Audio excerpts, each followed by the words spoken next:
Hey y'all, I'm back. Oh yeah. Y'all make sure you like, share, and subscribe to the channel.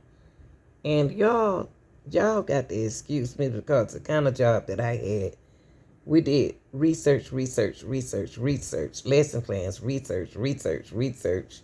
lesson plans, and meetings.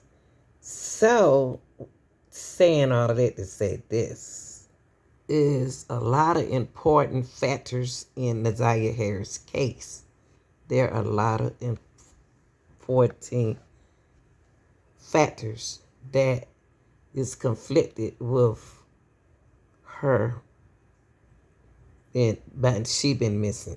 Okay, um, we talked about them, we prayed about them, and we examined behind it, the information that we receiving.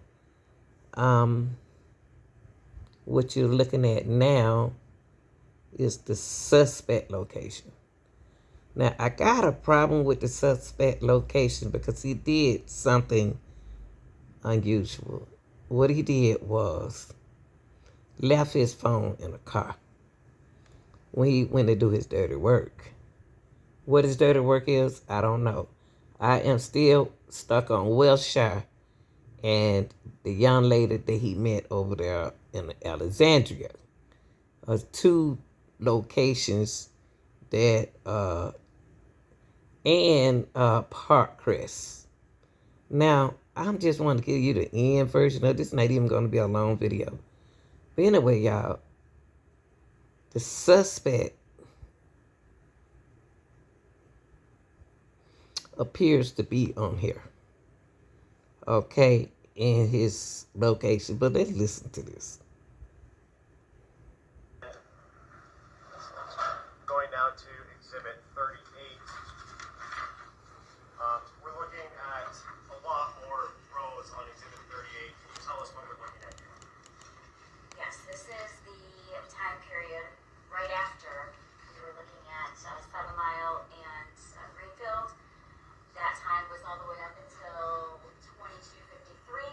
So here we have from 23:40, which is 11:40 p.m. to 23:59, 11:59 p.m. And this is all on the same night of the 10th. Okay. And this is so just about 40 minutes after the previous map, correct? Approximately. Okay.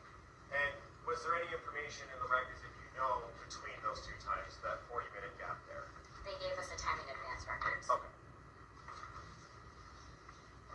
And going to the second page of this, on the map here, first, can you tell us what that red dot indicates on this map?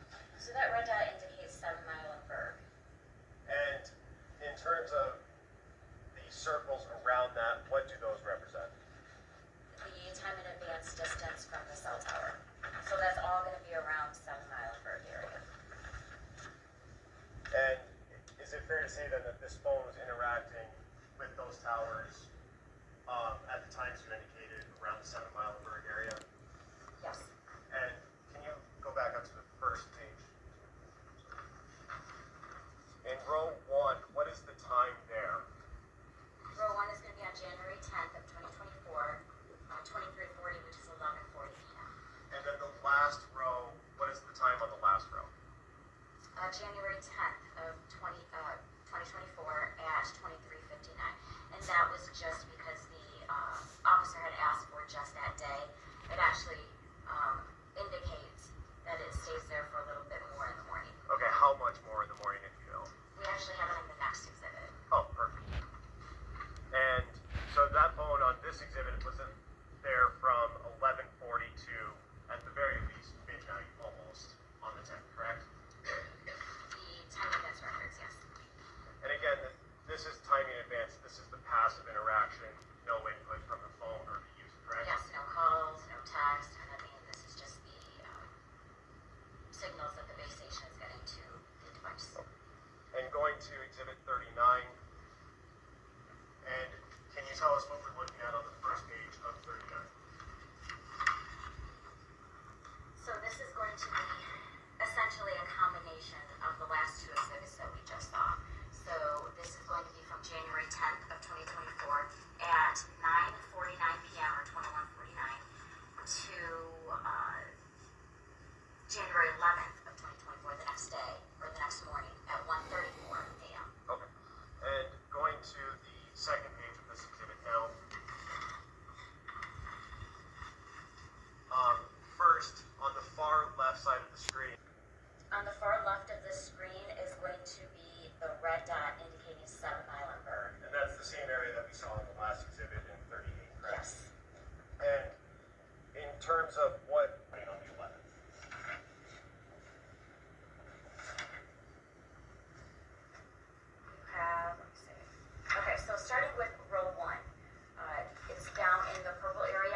actually still there around the area of Fort Alexandrine, which is the purple on line 2.